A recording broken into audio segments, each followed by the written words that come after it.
Good afternoon. This is Colonel Mark Andrew Holowchak, Thomas Jefferson historian, scholar, philosopher, and wish you all a happy new year. I come to you from Sunday.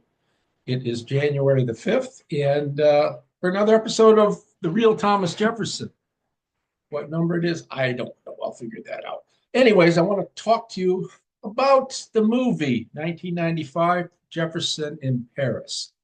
And I've sort of, for years, sort of was loath to do this because I know that the historical worth of the movie is next to nil, if that. And I'm sort of uninterested in doing stuff like this. But what the heck? I thought at some point I'd sit down and watch the movie and give you my appraisal of the movie, both as a literary work and then relate to its historical merit as well.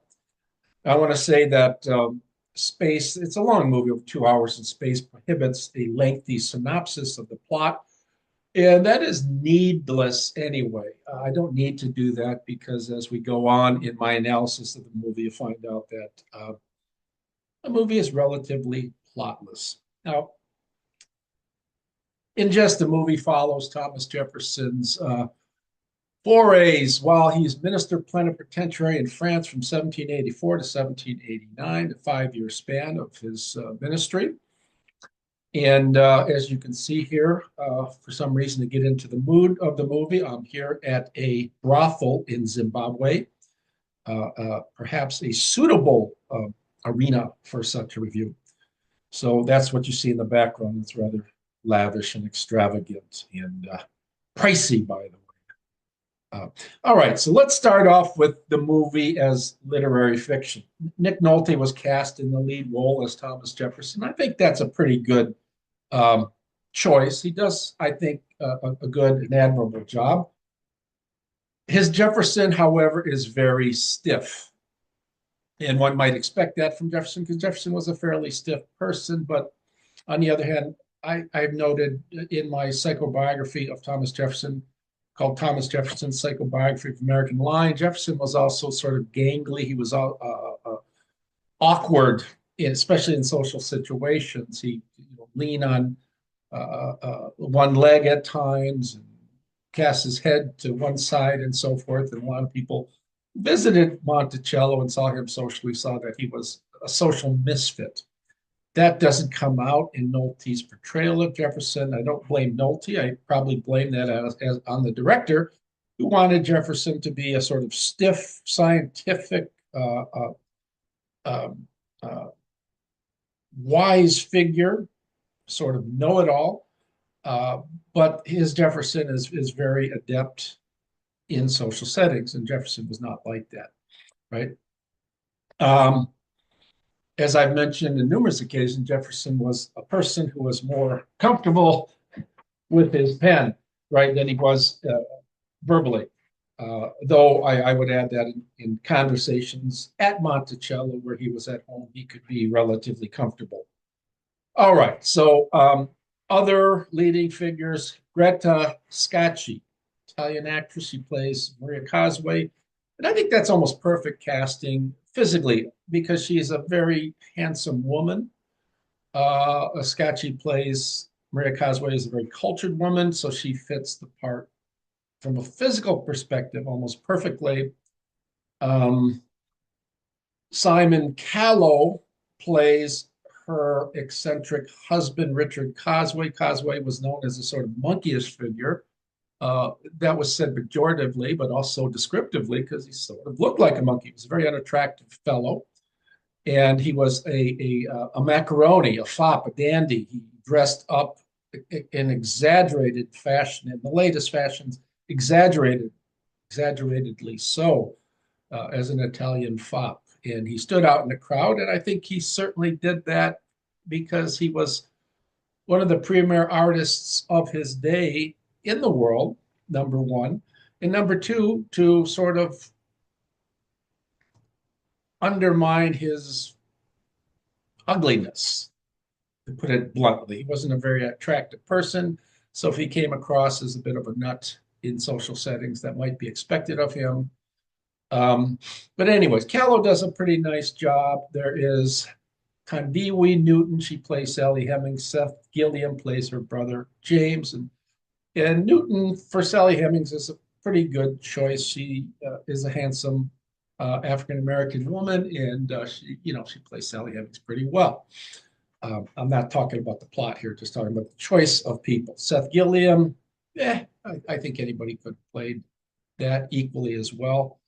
Um, from the perspective of pageantry, um, you get the pageantry of France during Jefferson's tenure plays out remarkably well. That seems to be one of the foci of the film. You know, you want to show up just how lavish and rococo French culture is at the time. And the movie comes across in that manner as visually stunning. The costumes, the pageantry, the lavishness of the social settings and so forth.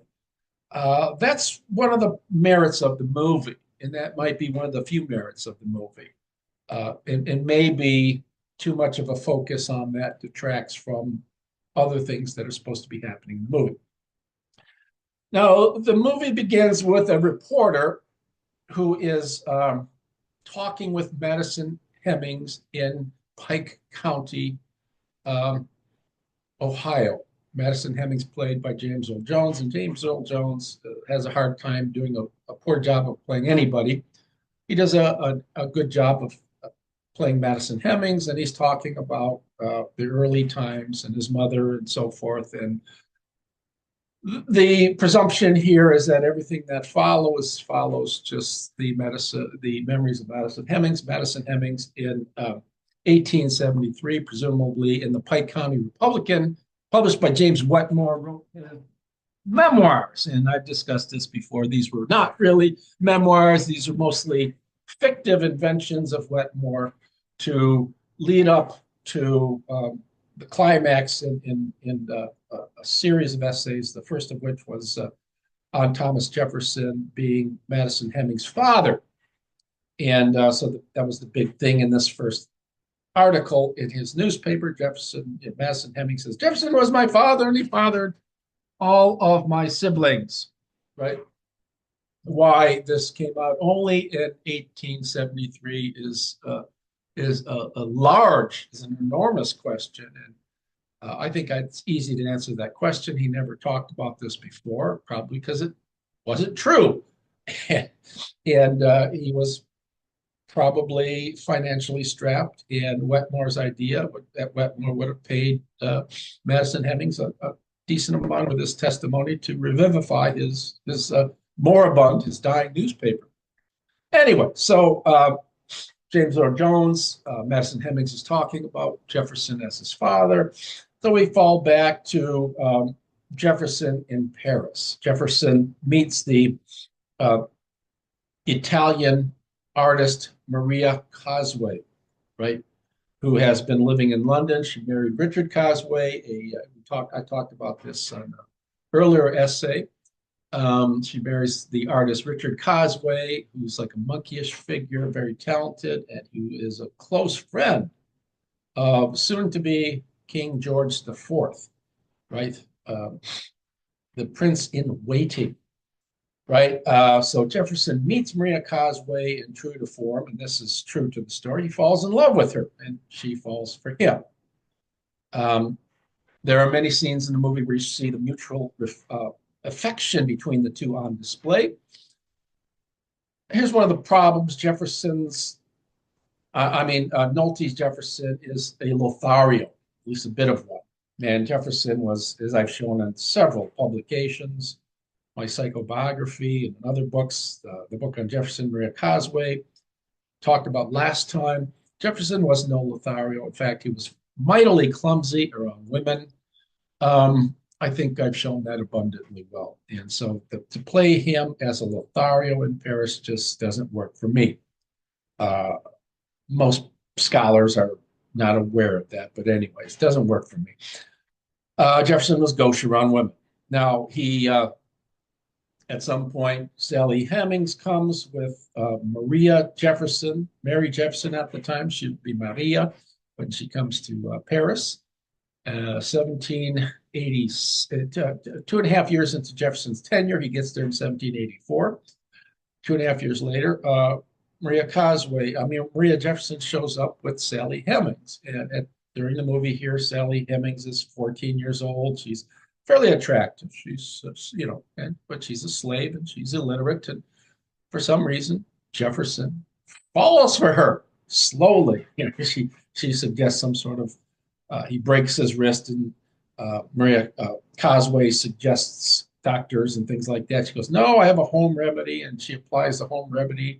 The slave girl does to Jefferson's wrists, and it feels so much better. And Jefferson realizes that this sort of rustic, uneducated slave just knows a lot about worldly things, even though she's just a young slave girl.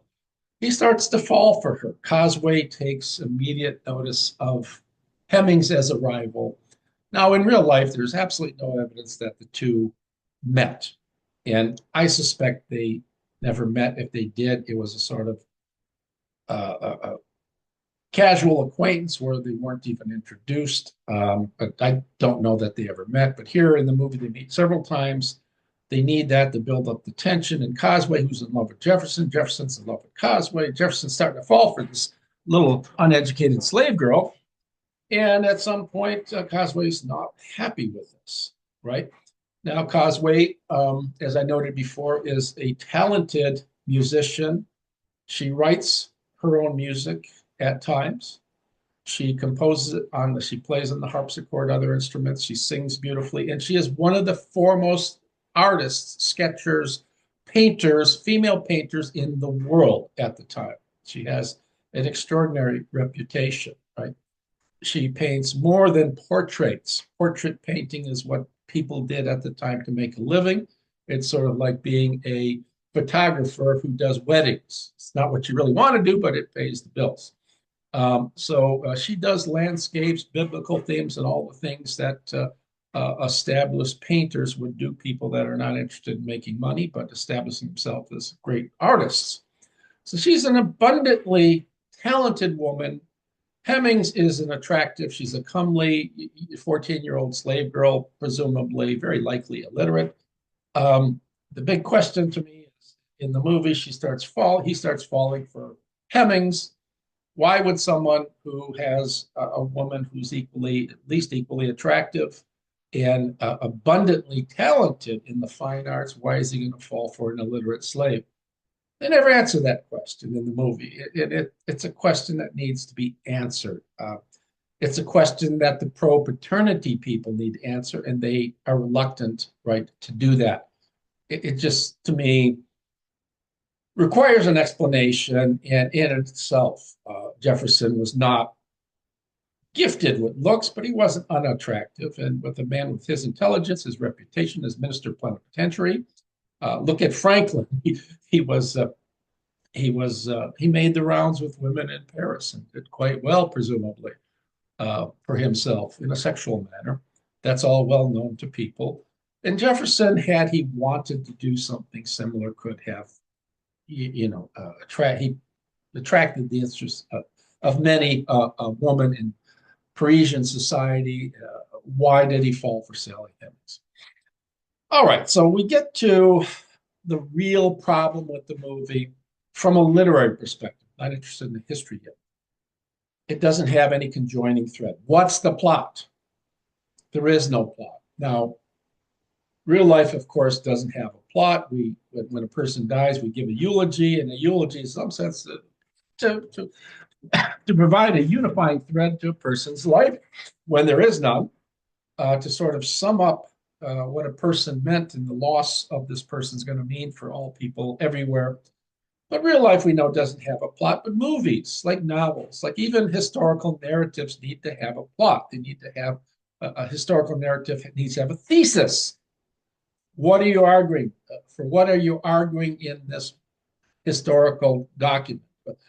Likewise, in a novel or in a movie, what's the plot, right? Take us up move us emotionally to a sort of climax and bring us back down. Aristotle talks in this, right, well before the birth of Christ. Anyways, there's no plot here. You know, real life doesn't have a plot, but this movie doesn't have a plot. So what you're doing is you follow the events that just pass one from another without a unifying thread, and you're waiting for something to tie everything together. You never find it. So in effect, just from an artistic or literary perspective, one feels cheated, right? You want something and you don't get it, right? Now I'll just read the reviews of a couple film critics. Roger Ebert, whom you all know, he says the film is lavishly produced and visually splendid, as I suggested, like the Merchant Ivory Productions. But what is it about? Revolution, history, slavery, romance? No doubt a lot of research and speculation went into the writer's screenplay, but I wish she had finally decided to jump one way or the other. The movie tells no clear story and has no clear ideas. Film critic David Anson writes, there's no moment in Paris when you can feel why the filmmakers had to tell this story, all dressed up. This elegant movie has nowhere to go. I sort of like that. Getting dressed up, you're ready to go, but there's nowhere to go. Sit home with your tux on. All right, so we're waiting throughout the movie, and it's a somewhat tediously long movie for all of its pageantry for something to happen, and that never happens. Okay. Rotten Tomatoes for Jefferson Paris gave it 31 on the tomato meter. The tomato meter is what the movie critics say it didn't fare much better on the popcorn meter, which is determined by what viewers who watched the movie said. It didn't do all that well. Now, from a historical perspective, the movie is superbly, abundantly flawed. And I'm not going to go into all the flaws. There are just too many to relate, right? There's a scene early on where Jefferson is discussing. There's a copy of the Great Declaration of Independence, which Jefferson wrote. Yes, Jefferson actually did write it, in spite of a lot of historians that said he didn't write it. They asked Jefferson about the word equality. All men are equal. What do you mean by that, Thomas? Are blacks equals of all other men, of whites? And Jefferson pauses and he says, well, time will tell. I really don't know. Now, that's baloney. If you read Jefferson's fair copy, Jefferson submits a draft to the other members of the Committee for the Declaration of Independence. Benjamin Franklin and John Adams review Jefferson's draft and make some small amendments, suggestions for improvement. Jefferson sends that fair copy. It's been changes have been made to the Continental Congress, and in the fair copy that Jefferson sends to the Congress, he says, we have the great line, all men are created equal, and he calls blacks, and I say capital M, capital E, capital N. Blacks are men. Now, if all men are created equal and blacks are men, draw the conclusion, right? The syllogism is easily followed to its conclusion. Black people obviously are equal. I tease out in my books the disease of liberty, Jefferson on history and liberty, the sense in which he thought all people were equal, right? He doesn't think that we're equal with respect to talents and so forth or abilities, but there's a different sense in which he thought we're all equal. Now, also in the movie, we get a number of instances, I've already mentioned this, of Sally Hemings bumping into Maria Cosway. And each time Cosways does a double take, she's like, well, who was that? Beautiful young slave. And she's sort of worried. She's in love with Jefferson, Jefferson with her. Who's this comely young slave that is attending to Thomas Jefferson so carefully? And problem with that is there's no evidence that the two ever met. Sally Hemings, in spite of what Gordon Reed, Fawn Brody, and Peter Onuf and other and the people at Monticello say was not at Jefferson's apartment at Hotel Languille. He was at the She was at the convent attending to Mary Jefferson and Martha Jefferson. She was brought to be Mary's keeper, attendant. And why would Mary's attendant stay in the hotel with a bunch of men with Jefferson? But they need that because they need to explain how Sally Hemings gets pregnant. So Jefferson's going to keep her around because he notices how beautiful she is. He lusts after her. That's all just convenient fiction to get the story going. Now, here's something that I found really sort of disgusting. There's a scene in which there's a scene before going that Jefferson and Maria Cosway meet, and not Maria, Jefferson's daughter, Martha, and Maria Cosway meet, and Martha expresses a lot of jealousy because Jefferson seems to be in love, and Maria Cosway gets to know daughter Martha and starts intimating, or more than intimating, she said, how would it be if you had a new mother? Right? And readying Martha for the possibility of being Jefferson's new wife, divorcing her husband, whatever. None of this ever happened. Maria Cosway, as I note in my book on the correspondence, the complete correspondence between the two, it's a wonderful book, by the way. Please, if you have an opportunity, pick up an autographed copy. It's one of the best things I've ever written. I say that because I enjoyed writing it so much. I sort of fell in love with Maria Cosway. She's such a complex and puzzling figure, right? An ardent Catholic who loves the Catholic asceticism, but she wants to go out and sin and have fun in life. Anyways, but she never was, at least early on, in love with Thomas Jefferson, and that is made apparent to Jefferson in some of the letters he receives from her, and his ardency for her cools over time. Now, there's also another scene where Thomas Jefferson is talking with his daughter Martha, and they're tete-a-tete, they're face-to-face, and within kissing distance. And at some point, the two move together as if to have a kiss. And they back away, sort of recognizing what I'm your father. And he's thinking, I'm your father. She's thinking, I'm your daughter. We can't do this.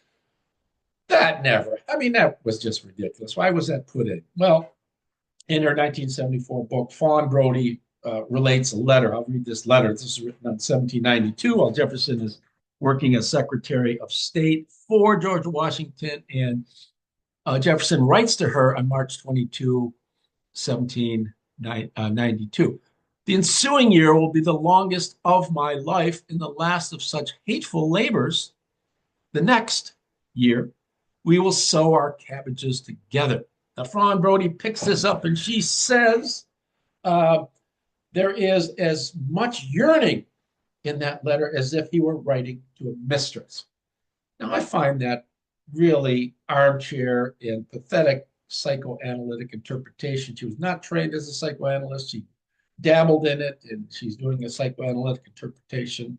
I have studied psychoanalysis for years, 5 books on psychoanalysis, especially books on Freud. So I'm not an ignorant critic of that. But anyways, this is just, daughter and father lusting for each other. This was to give the movie some sort of scandal. That never happened in real life. At least we have no evidence of anything having happened between the two. I find that rather disgusting. I say I have a book coming out with Abbeville Press, coming out shortly, titled Sally Hemings' Race and Fish Story Historiography, the Abbeville Primer to Woke Jefferson. In that book, I have a chapter in which I psychoanalyze Fawn Brodie. She had a very life which lends itself to psychoanalytic interpretation much more readily than does Jefferson's. Jefferson's life has been psychoanalyzed by a couple people, including myself, and I don't think he's as complex a character as people want to make him out to be. Anyways, then we talk about, there's talk about James Hemings, who came with Jefferson while Jefferson initially came in 1784. James Hemings, Sally's brother. Why Jefferson chose him is something that it's hard for me to understand because James was a pain in the ass the whole time that he was in Paris.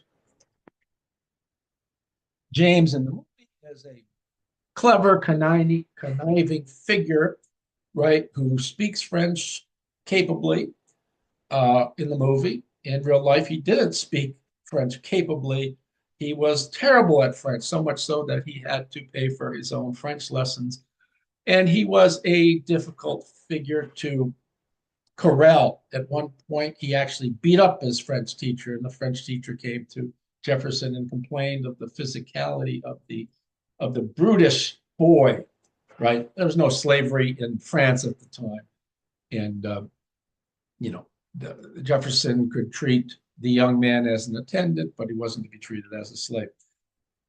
What's the apex of the movie? The movie doesn't have a plot, so I guess the idea is that Jefferson, spurns Maria Cosway and he falls in love with this comely slave of 14, uneducated woman. Still can't fathom that. And someone needs to explain to me why he would fall for a slave when he could have many other people as possible paramours. Okay, Sally Hemings gets pregnant. Daughter Martha knows that her father's been sleeping with the slave. She gets pregnant, and Martha relates that to Maria Cosway, and Maria Cosway breaks up with Jefferson. If you're going to have sex with your slave, with your attendant, I'm not going to be, there never was the relationship with Maria Cosway either. All we're doing is following Fallen Brody's sort of scandalous, 1974 psychobiography, right? Sally Hemings tells Jefferson, I know I'm pregnant with your child, but I'm not going to Virginia with you. And Jefferson is like, please, you got to go with me. My life is not worth living if I can't have you. So he puts his hand on a Bible, and he swears on the Bible that I will free you and I'll free James once you get back to Virginia. Not only that, all the children that we're going to have, presumably planning on having buckets of children, will be freed in my life. He promises on the Bible. Sally says, okay, hot digs. I'm coming back with you, Thomas, right? Sally is presumably a very clever and intelligent negotiator with one of the most brilliant people on the planet. Anyways, that negotiation, I'm sure, never happened. It's reported by Fawn Brody, as reported by Madison Hemings' son, the son of Sally Hemings, in the 1873 testimony in the Pike County Republican newspaper. Sally was never freed by Jefferson, even though he was promised in the letter. When Jefferson pledges on the Bible, I'll free you. She was never freed in her lifetime. Why is that? Well, Annette Gordon Reed and Peter Ono said, well, if he had freed Sally Hemings, that would have been at least a tacit admission that he had been having sex with her and had children by her.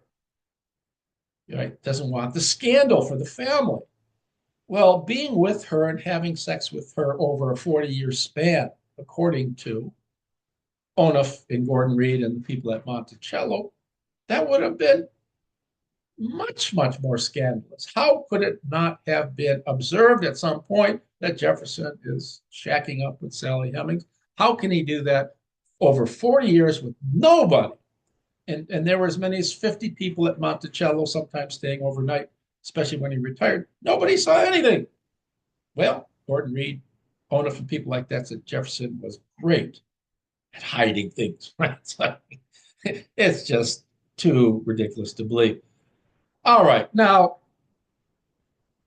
the number of fictions here add up and add up and add up. They don't just add up, they're exponential. It's so much in the movie. So I'm not going to go into more and more. It's just, if you're looking for anything, with respect to the historical accuracy, it's really not there. It's a movie and it's meant to be colorful. It's meant to be controversial, right? So there are just too many instances of historical inaccuracies for me to go through all of them, right? Um, the problem is Jefferson, as I used to tell students when I taught classes on Jefferson, he was sort of a, unless you're an intellectual and have the intellectual, the broad and the deep intellectual interest that Jefferson had, you're going to find him as a very boring figure, a Kantian-like figure. Immanuel Kant presumably never traveled more than 26 miles from his city, Königsberg, uh, and people thought, well, my goodness, this guy just never saw anything. But I was a Kant, one of the great minds of his day, and to my perspective, his mind, he had a theory of the universe, theories on metaphysics, morality. One of the greatest thinkers of all time. The mind was traveling everywhere. Why does the body need to travel? Jefferson was a similar such figure, not as deeply and broadly as intelligent as Kant, but he was a deep and broad thinker. And he would have been, to most people, a boring figure. And the people making the movie here obviously have to color up his life. I think if you really want to do a biography of Jefferson, it wouldn't be very exciting for the average viewer. You wouldn't see rockets flying in space and bombs blowing up and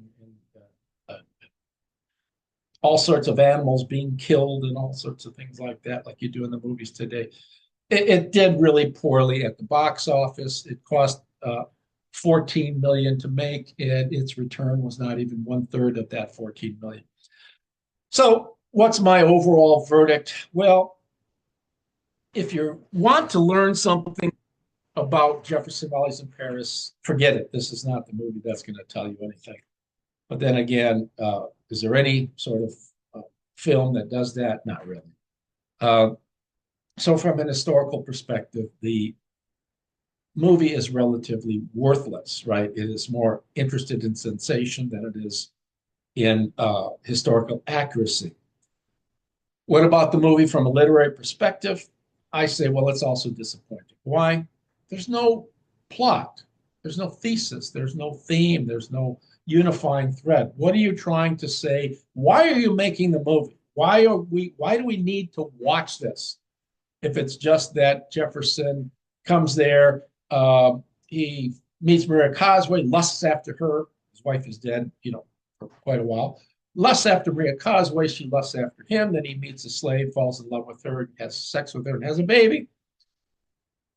Fine. I mean, that's all, somewhat sensational. And of course, it's contrary to the fact. But what's the motivation for that? Talk about something going on in Jefferson's mind where, uh, uh, that motivates why he's going to fall in love and dump Maria Cosway for the slave. There needs to be a plot. There is none. It's disappointing, right? Right. You watch, you wait for something to happen to tie everything together. It never happens. The only merit of the movie, as far as I can ascertain, is that it doesn't proselytize. And I'm grateful for that. I expected that throughout the movie.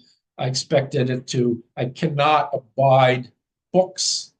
I cannot abide movies that proselytize, that preach, right? Slavery is bad. Blacks are people too, right?